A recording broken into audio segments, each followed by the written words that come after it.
Крупнейшая армия НАТО не против обзавестись и самым мощным в мире оружием. МИД страны говорит о вынужденном шаге. Беспрецедентный удар по войскам РФ. Кремль уничтожает собственную армию. В Москве завелся предатель на высшем уровне. Вышел из доверия. Авторитарный лидер неожиданно отправил в отставку ближайшего соратника и по совместительству главу спецслужбы страны. 500 000 солдат быстрого реагирования. Еще один сосед России готовится к вторжению и ищет способ, как увеличить армию. Хлопок или все-таки взрыв? Еще один крупный город России накрыл блэкаут. Неужели и туда долетели украинские дроны? Череда загадочных насильственных смертей в спокойной курортной стране. Следователи и эксперты теряются в догадках.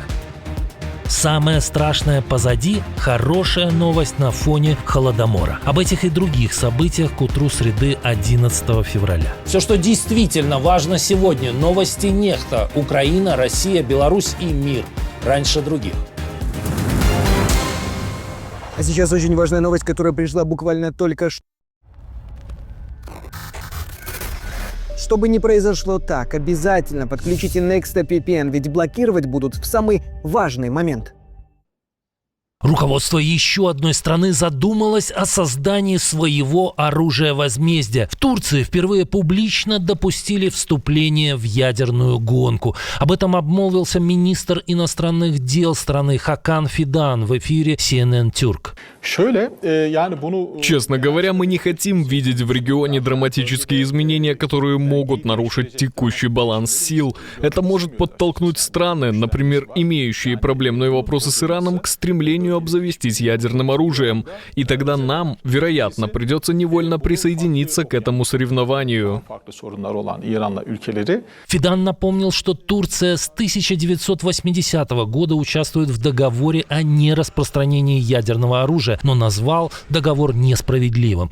По словам дипломата, ядерные державы сохранили свои арсеналы, а обещания разоружения и доступа к мирным технологиям так и не были выполнены. Ранее вице-президент США Джей Ди Венс говорил, что появление бомбы у Ирана запустит цепную реакцию. Сейчас ядерным оружием обладают 9 стран, а общее число боеголовок в мире превышает 12 тысяч.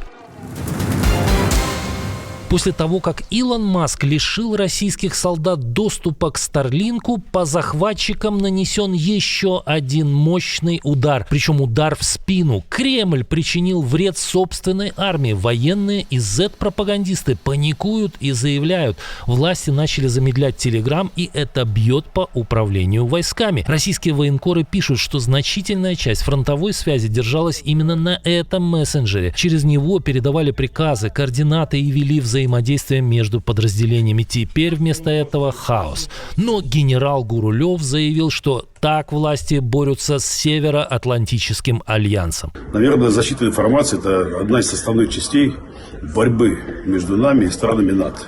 Поэтому здесь по-другому у нас, наверное, не получится. Я понимаю, что многим это доставляет неудобства. В том числе и мне, потому что у меня есть свой телеграм-канал, который люди читают. Но, тем не менее, есть веление времени, есть те угрозы, которые исходят по защите информации. Наверное, на них надо реагировать. Коллега Гурулева по Думе Андрей Свинцов признался, что Telegram собираются не просто замедлить, а полностью заблокировать в течение полугода. Telegram не полностью выполняет, то есть он взаимодействует с Роскомнадзором, но делает это, что называется, через губу. То есть Telegram такой великий, а Россия такая, значит, так сказать, в лаптях. Нет, так дело не пойдет. Но пока у путинских цензоров получилось произвести 2 выстрела себе в ногу. Из-за блокировок Телеграма проблемы начались не только у захватчиков на фронте, но и произошел массовый сбой в работе госмессенджера Макс, в который власти безуспешно пытаются загнать россиян.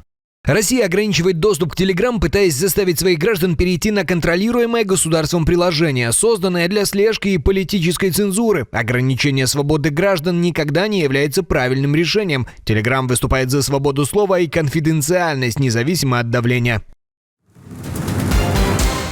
Польша наращивает мускулы. В 2026 году в стране появится резерв высокой готовности, который увеличит армию до 500 тысяч человек. Резервисты будут проходить регулярные учения и получать бонусы за участие. Уже 4 года прямо у нашей границы идет полномасштабная война. Это должно постоянно напоминать нам о том, что мир не дается раз и навсегда, что для его защиты необходима сила. Не только сила армии, не только сила союзов, но именно сильная, устойчивое, сознательное общество. Служба в резерве будет добровольной, но привлечь к ней планируют как мужчин, так и женщин. В эту программу будут включены и курсы по выживанию, кибербезопасности и первой помощи для гражданских. Минимум 8 дней тренировок и так называемая проверка в день мобилизации, то есть день, когда резервисту будет приказано со снаряжением, которое он получит и будет хранить дома, явиться в определенное время и в определенное место, чтобы проверить его готовность. Цель изменений – компенсировать снижение числа рекрутов, связанное с демографической ситуацией. Мобилизация резервистов и улучшение их подготовки должны повысить боеспособность польской армии. Станция С3 у нас свет отрубили, вон рядом с нами станция, вон взрывается, горится. Взрыв и пожар на ТЭЦ в России. В городе с населением более 600 тысяч человек. Только произошло это в тысячах километров от фронта. Во Владивостоке, по данным властей, под отключение попали почти 50 тысяч человек. Жители сотен многоэтажек и частных домов. В городе погасли светофоры, закрывались магазины. Очевидцы говорят, что слышали взрывы, а затем увидели пламя и белое зарево. Без тепла и горячей воды остались свыше 14 тысяч человек. Перебои затронули десятки домов и 7 учебных заведений. Прокуратура начала проверку. Будут оценивать соблюдение норм пожарной безопасности. Власти отчитались, что к вечеру электроснабжение восстановили. И это не единичный случай. Только за январь в России зафиксировали не менее 1280 коммунальных аварий. Вдвое больше, чем год назад. При этом Минстрой уверяет, аварий этой зимой стало меньше. Виктора Орбана начали вспоминать недобрыми словами не только в Евросоюзе, но и за океаном, причем в политическом лагере Дональда Трампа. Сенатор от республиканской партии Том Тилис отсыпал комплиментов премьер-министру Венгрии после того, как тот в очередной раз набросился с нападками на Украину.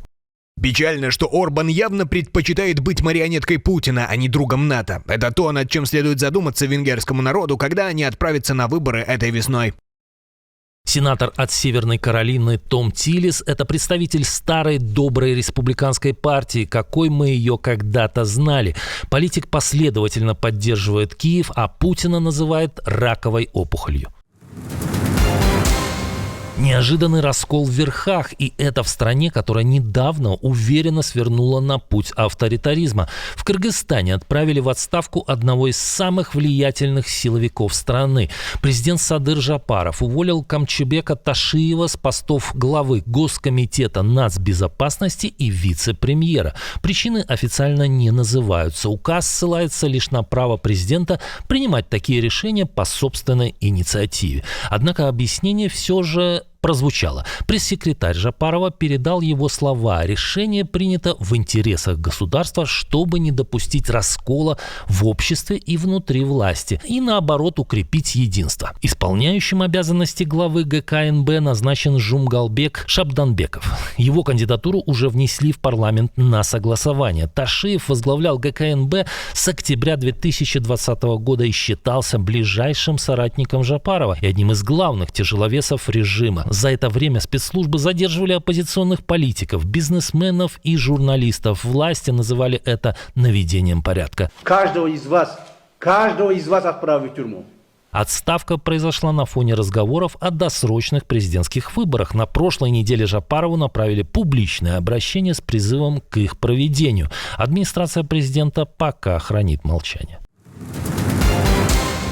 У Киева появился новый важный партнер. Япония решила присоединиться к инициативе НАТО по закупке американского оружия для Украины. Правда, есть одна оговорка. Как сообщает NHK, со ссылкой на источники в Альянсе, Токио будет закупать нелетальное оборудование, радиолокационные системы, бронежилеты и другое снаряжение. О решении уже уведомили страны НАТО и Украину. Официальное объявление ожидается в ближайшее время. Но Япония и так является одним из крупных доноров Украины. Только за последние месяцы Токио выделил десятки миллионов евро на восстановление, разминирование и медпомощь, а общий объем помощи превысил 12 миллиардов долларов. Теперь Япония делает еще один шаг и уже не только как донор, но и как партнер НАТО в поддержке Украины на фоне затяжной войны.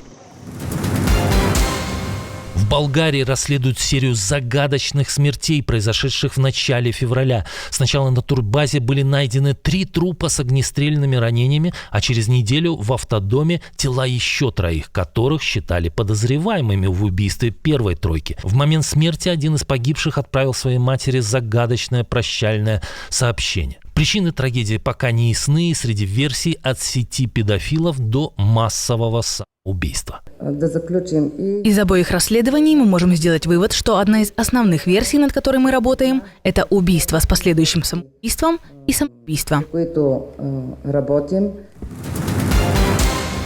Важный прогноз для истерзанной российским холодомором Украины. Самая холодная ночь позади. Об этом написала известный синоптик Наталья Диденко.